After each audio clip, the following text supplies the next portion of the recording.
Good morning students. बेटा अब तक हम कैश बुक की सिंपल एंट्रीज कर चुके हैं। हमने सिंगल कॉलम कैश बुक कर ली, हमने डबल कॉलम कैश बुक भी स्टार्ट की थी। अब डबल कॉलम कैश बुक में कुछ एंट्रीज तो मैं आपको बता चुकी हूँ, इनफैक्ट मेजर एंट्रीज हम कर चुके हैं, जिसमें आपका कॉन्ट्रा एंट्रीज आई थी और जो हमने लास्ट क्लास में कवर किया है टॉपिक, उसमें मेजर एंट्रीज हमारी आ चुकी हैं। Now we are going to start with few entries which are left in case of double column cash book. ठीक है, जिसमें नंबर 1 पे हमारी आती है, look at page number 11.18 of your book. आपकी बुक का 11.18 पेज नंबर, जिसमें हमारा फर्स्ट है amount withdrawn for personal use. Amount withdrawn for personal use, अगर आपने अमाउंट विड्रॉ किया है फॉर पर्सनल यूज, पहली ट्रांजेक्शन क्या है, amount withdrawn for personal use, amount withdrawn for personal use, this is your transaction A। आपने personal use के लिए जब आप अमाउंट विड्रॉ करते हो तो हम जनरल एंट्री क्या करते हैं उस केस में, उन्होंने बोला amount withdrawn for personal use from bank. Of course हम बैंक की बात कर रहे हैं क्योंकि हम कैश वाला तो कर चुके हैं। तो बैंक से अगर वो पर्सनल यूज के लिए कैश विड्रॉ कर रहा है तो उस केस में बैंक से तो पैसा गया, बैंक से तो पैसा क्या हुआ, गया, तो बैंक को तो मैं क्या कर दूंगी, क्रेडिट टू बैंक अकाउंट तो हो गया। और वो किस नाम का गया, ड्रॉइंग्स के नाम का। पर्सनल यूज है तो वो क्या आ जाएगा, ड्रॉइंग्स। तो ऊपर क्या हो जाएगा, drawings account debit to bank account. दोबारा बता रही हूँ, amount withdrawn from bank for personal use. Personal use के लिए अगर आपने बैंक से विड्रॉ किया है तो बैंक से विड्रॉ करने पे बैंक अकाउंट तो मेरा हो गया क्रेडिट, क्योंकि मेरे बैंक अकाउंट से पैसा बाहर चला गया, और ड्रॉइंग अकाउंट हो गया ऊपर डेबिट। बैंक को क्या किया, क्रेडिट, क्योंकि बैंक से पैसा गया, निकल गया। निकल गया तो निकलने वाली साइड कौन सी है, ये वाली है, क्रेडिट वाली साइड। तो यहाँ पर हम रिकॉर्ड कर देंगे इसकी डेट के साथ, बाय ड्रॉइंग्स अकाउंट, इसका amount. This is your entry A. I hope it is clear. Now we are starting with another one, which is number 2, endorsement of check. ध्यान से समझना इसको। This is your transaction B, endorsement of check। अब endorsement होता क्या है, पहले तो आपको ये क्लियर करना है। एंडोर्समेंट ऑफ चेक होता है, मान लो मुझे ए ने चेक दिया, उसने मेरे पैसे देने थे, उसने मुझे चेक इश्यू करके दे दिया। अब जब तक अगर मैं उसके पास एंट्री क्या करूंगी, ए ने मेरे पैसे देने थे, वो मेरा क्या था, डेटर था, उसने मुझे पैसे देने थे, वो उसने मुझे चेक की फॉर्म में दे दिए। अभी अगर मैं उस चेक को बैंक में डिपॉजिट नहीं कराती तो मैं कैश बुक में तो नहीं रिकॉर्ड करूंगी, चेक इन हैंड होता है, मैं एंट्री क्या करूंगी, cheque in hand account debit, क्योंकि ना वो कैश में आया ना वो बैंक में आया, अभी तो चेक है। बैंक में मैं तब मांगूंगी ना जब मैं उस चेक को जाकर बैंक में डिपॉजिट करा दूंगी। अभी तो उसने मुझे सिर्फ चेक दिया है, उसने मुझे चेक दिया तो चेक इन हैंड मेरे पास आ गया, cheque in hand account debit to, किससे आया, ए से आया, cheque in hand account debit to A. अब क्या हुआ, वही चेक 5,000 का उसने मुझे दिया था और मैंने बी के 5,000 रुपीज देने थे, तो मैंने क्या किया, वही चेक उठाकर बी को फॉरवर्ड कर दिया। अब यहाँ पे समझने वाली चीज है, जब मुझे ए से वो चेक मिला था तो मैंने एंट्री की cheque in hand account debit to A. A से मुझे वो चेक मिला। अब ए से जब आपको चेक मिला तो आपके पास चेक आया, cheque in hand account debit to A. अब मैंने क्या किया, वो चेक उठाकर बी को फॉरवर्ड कर दिया, मैंने बी के पैसे देने थे उतने ही अमाउंट थे। तो मैंने अगर वो बी को चेक फॉरवर्ड कर दिया तो मेरे यहाँ से वो चेक चला गया, चेक चला गया, जो चेक मेरे पास आया था तो मैंने उसको डेबिट किया था, अब वो चेक मेरे यहाँ से चला गया है तो मैं उसको क्या कर दूंगी, credit to cheque in hand account, मैंने उसको क्रेडिट कर दिया। और वो मैंने किसको दिया है, बी को दिया है, तो बीज account debit to cheque in hand account. अब इस पूरी ट्रांजेक्शन में एक से जो मुझे चेक मिला था वो चेक मैंने उठाकर बी को फॉरवर्ड कर दिया, तो कहीं पे भी कैश या बैंक का नाम आया, क्योंकि वो चेक बैंक में तो डिपॉजिट ही नहीं हुआ। बैंक में डिपॉजिट हो जाता तो बात ही खत्म हो जाती। मैं सीधा ही अगर मैं साथ साथ उसको बैंक में डिपॉजिट करा देती तो मैं जनरल एंट्री क्या करती, बैंक अकाउंट में पैसा आ जाता, bank account debit to S capital account. अब यहाँ पे मैंने वो चेक अभी बैंक में डिपॉजिट नहीं कराया है, वो मेरे पास चेक इन हैंड की फॉर्म में रखा हुआ है। वही चेक इन हैंड मैंने आगे बी को फॉरवर्ड कर दिया।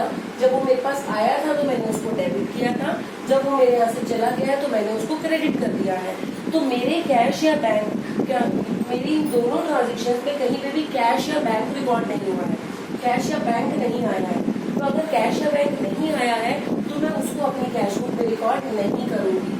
एंडोर्समेंट ऑफ चेक के केस में आपने उसको कैश बुक में रिकॉर्ड ही नहीं करना है, क्योंकि वही चेक मेरे पास रखा हुआ था। हाँ, लेकिन उसको जनरल प्रॉपर में जरूर करना है, जो अलग से जनरल एंट्री कैश बुक में एंड में हम करते हैं तो वहाँ पे हम यहाँ लास्ट में करके दे देंगे cheque in hand account debit to A और B account debit to cheque in hand, कि ए से मेरे पास चेक आया तो वही चेक मैंने बी को फॉरवर्ड कर दिया। क्लियर है ये? Now look at C, third transaction, that is your bank charges. बेटा ये इम्पोर्टेंट है, इनको ध्यान से समझ लो। बैंक चार्जेस, बैंक क्या करता है, बैंक जो हमें सर्विस प्रोवाइड करता है, बार बार अपने पैसे डिपॉजिट कराते हैं, विड्रॉ करने जाते हैं, अब लोन लेते हैं बैंक से, बहुत सारी फैसिलिटीज हम लेते हैं, तो उन फैसिलिटीज के बदले बैंक कुछ चार्जेस लेता है। तो वो चार्जेस क्या होते हैं कि अब बैंक अगर मुझसे चार्ज ले रहा है, मेरे से खर्चा मांग रहा है, मेरे लिए तो खर्चा ही हुआ ना, क्योंकि वो कह रहा है जी फीस दो, हम आपको सर्विस देते हैं 500 रुपये महीना या 500 रुपये एक साल के, और तो बहुत ज्यादा नहीं होता, नॉमिनल चार्ज ही करते हैं बैंक, 500 रुपीज पर ईयर आप हमें फीस दो, चार्ज दो। तो बैंक क्या करता है, वो हमारे घर से अगर हमारे से कैश नहीं मांगने आएगा कि जी 500 रुपीज आपने बैंक के चार्जेस देने हैं तो वो आप मुझे कैश की फॉर्म में दे दो, या फिर ये नहीं आके कॉल आएगा कि आकर 500 रुपए बैंक में दे जाओ, नहीं। वो क्या करते हैं, हमारे बैंक अकाउंट में से ऑटोमेटिकली डिडक्ट कर लेते हैं बैंक चार्जेस के नाम पे। कभी भी ना पासबुक वगैरह खोलकर देखना, अगर आपके घर में पासबुक वगैरह होगी डेफिनेटली, तो उसमें अब जब ट्रांजेक्शन रिकॉर्ड हुई होती है ना, जब आप उसकी एंट्री कराने जाते हो तो उस एंट्री में कई बार ट्रांजेक्शन आती है बाई एटीएम चार्जेस, एटीएम के साल के चार्जेस कटते हैं, तो वो ऑटोमेटिकली काट लेते हैं, वो हमसे पूछते नहीं है, बस मैसेज जरूर आ जाएगा कि आपके अकाउंट से इतना पैसा डिडक्ट हुआ है for so and so amount and for so and so reason. तो बैंक चार्जेस अगर कर ले रहा है तो वो बैंक मुझसे कैश की फॉर्म में कभी भी नहीं लेगा, बैंक मेरे अकाउंट से डिडक्ट कर लेगा बैंक चार्जेस। क्लियर है ये? अगर वो मेरे बैंक अकाउंट से डिडक्ट करेगा तो मेरे बैंक अकाउंट से तो पैसा चला गया टू बैंक अकाउंट, और किस नाम का गया, बैंक चार्जेस का। मेरे लिए तो वो खर्चा हुआ ना, मेरे अकाउंट से तो पैसा कट गया, मेरे लिए तो वो खर्चा हो गया, उसको मैं क्या करूंगी, debit all expenses, bank charge is an expense for me, bank charges account debit to bank account, मेरे पास कट गया, मेरे अकाउंट से ये पैसा कट गया। अब मेरे अकाउंट से पैसा गया है, मेरे बैंक से पैसा निकला है, कैश बुक में तो रिकॉर्ड होगा, निकलने वाली साइड कौन सी है, ये वाली पेमेंट वाली साइड। यहाँ पे हम रिकॉर्ड करेंगे your transaction C by bank charges account, जो बैंक ने आपके यहाँ से कट किया है। क्लियर हो गया ये? Next is your amount directly deposited by a customer in our bank account. अगर कोई कस्टमर डायरेक्टली हमारे बैंक अकाउंट में पैसा डिपॉजिट करा देता है तो amount directly deposited by customer in bank. मैंने अपने कस्टमर्स को अपना बैंक का डिटेल्स दे रखी है। बैंक डिटेल्स मतलब जो भी बैंक का अकाउंट नंबर, ब्रांच कौन सी है, IFSC कोड क्या है, वो सारी डिटेल दे रखी है। अगर उन्होंने मुझे पेमेंट करनी है तो वो सीधा मेरे अकाउंट में भी ट्रांसफर कर सकते हैं। तो अगर कोई कस्टमर डायरेक्टली मेरे बैंक अकाउंट में पैसा डिपॉजिट करा देता है तो उस केस में अगर वो डायरेक्टली डिपॉजिट करा रहा है तो क्या होगा, मेरे बैंक अकाउंट में पैसा आ गया, उसने डिपॉजिट कराया तो मेरे बैंक अकाउंट में तो पैसा आ गया। अब पैसा आया होगा तो बैंक अकाउंट तो हो गया डेबिट, और जिस कस्टमर से आया टू कस्टमर अकाउंट, क्योंकि डायरेक्टली उसने मेरे बैंक अकाउंट में डिपॉजिट करा दिया तो मैं एंट्री कर दूंगी bank account debit. Bank account में तो बैंक वालों ने तो रिकॉर्ड कर ली होगी क्योंकि मेरे अकाउंट में पैसा आ गया, लेकिन मुझे भी तो अपनी बुक्स में रिकॉर्ड करनी है।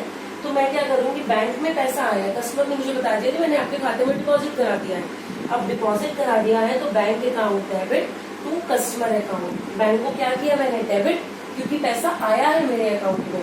आने वाली साइड कौन सी है, ये वाली, तो मैं इसको क्या करूंगी, इस साइड पे रिकॉर्ड कर दूंगी to customer account, bank account में पैसा आ गया। मैं सारी ये बैंक की ट्रांजेक्शन बता रही हूँ, अभी हम कैश का कुछ भी नहीं आया इसमें, ठीक है। नेक्स्ट अब आता है हमारा interest allowed by bank. Interest allowed by bank, जब हम बैंक में पैसा डिपॉजिट कराते हैं, अपनी एफडीज करवाते हैं, तो बैंक हमें इंटरेस्ट देता है। डिपॉजिट कराने पे भी, नॉर्मल सेविंग अकाउंट पे भी हमें इंटरेस्ट मिलता है। तो बैंक क्या करेगा, अगर मान लो मेरी सेविंग पे 2000 रुपए का, 3000 रुपए का इंटरेस्ट बना, तो बैंक मेरे घर पे कैश नहीं भिजवाएगा 2000 रुपीज का। बैंक क्या करेगा, ऑटोमेटिकली मेरे अकाउंट में ऐड कर देगा। मेरे पास मैसेज आ जाएगा, आपके अकाउंट में पासबुक खोल कर देखना, वही सेम चीज आ गई। पासबुक में ऑटोमेटिकली ऐड हुआ होता है इंटरेस्ट, ठीक है। अब वो इंटरेस्ट जो होता है वो सेविंग का इंटरेस्ट होता है, जो बैंक हमें ऑटोमेटिकली ट्रांसफर कर देता है हमारे अकाउंट में।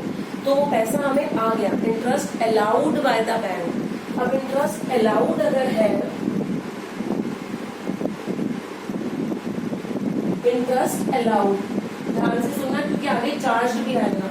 इंटरेस्ट अलाउड बाय बैंक, तो बैंक ने मेरे को इंटरेस्ट दिया तो मेरे बैंक अकाउंट में तो पैसा आया होगा। बैंक अकाउंट तो क्या हुआ होगा, डेबिट, और किस नाम का, मेरे लिए तो इनकम हो गई ना वो। और credit all incomes and gains to interest account, मेरे पास पैसा आ गया। अब मेरे बैंक अकाउंट में पैसा आया तो आने वाली साइड कौन सी है, ये वाली। किस नाम का आया, इंटरेस्ट के नाम का। मैं रिकॉर्ड कर दूंगी to interest account, bank account में पैसा आ गया, ठीक है। और इसी का ही नेक्स्ट ट्रांजेक्शन बनेगी आपकी, interest charged by bank. Bank ने इंटरेस्ट चार्ज किया है। इंटरेस्ट अलाउड मतलब बैंक मुझे इंटरेस्ट दे रहा है। इंटरेस्ट चार्ज्ड बाय बैंक मतलब वो मेरे खाते से काट रहा है। अगर मैंने बैंक से लोन लिया हुआ है या कुछ भी ऐसी फैसिलिटी, मैंने बैंक से ओवरड्राफ्ट लिया हुआ है, कोई भी ऐसी फैसिलिटी ले रखी है जिसकी वजह से बैंक मुझसे इंटरेस्ट ले रहा है, तो मेरे लिए तो वो क्या हुआ, खर्चा हुआ। और मेरे अकाउंट से क्या हो जाएगा, वो कट जाएगा, माइनस हो जाएगा। तो मेरे अकाउंट से कट गया तो टू बैंक अकाउंट तो हो जाएगा क्रेडिट। और किस नाम का कटा मेरे अकाउंट से, इंटरेस्ट के नाम का। एंट्री हो जाएगी interest account debit to bank account. Bank से कटा, बैंक में से गया, तो जाने वाली साइड ये वाली है। मैं इसको रिकॉर्ड कर दूंगी बाय इंटरेस्ट अकाउंट, मेरे बैंक अकाउंट से पैसा कट गया, ठीक है। There is a difference between interest allowed and interest charge. Interest allowed मतलब बैंक मुझे इंटरेस्ट दे रहा है which is a income for me, and interest charge by bank मतलब बैंक में से इंटरेस्ट ले रहा है which is an expense for me. तो इंटरेस्ट अलाउड के केस में तो मेरे बैंक अकाउंट में पैसा आएगा, और इंटरेस्ट चार्ज के केस में मेरे बैंक अकाउंट से पैसा जाएगा। क्लियर है बेटा ये। With this you can finish up with all your cash book questions. इसके बाद एक नेक्स्ट टॉपिक है हमारा पेटी कैश बुक का। आई नीड टू चेक वो पेटी कैश बुक सारे शायद आपके जो सिलेबस रिड्यूस हुआ है उसमें से वो डिडक्ट हो गई है, तो I check it again once again. As far as I remember वो डिलीट हो चुका है topic, but I still check it again. But otherwise हम करेंगे पेटी कैश बुक अगर आपका सिलेबस का पार्ट है। But with this topic which we have covered today, you can finish up with your questions till question number 14. Question number 14 तक including illustration 14 and question number 14 आपको ये complete करना है। यही transactions आएंगी आपकी जो अब तक हमने की है। Okay, that's it for today. Thank you.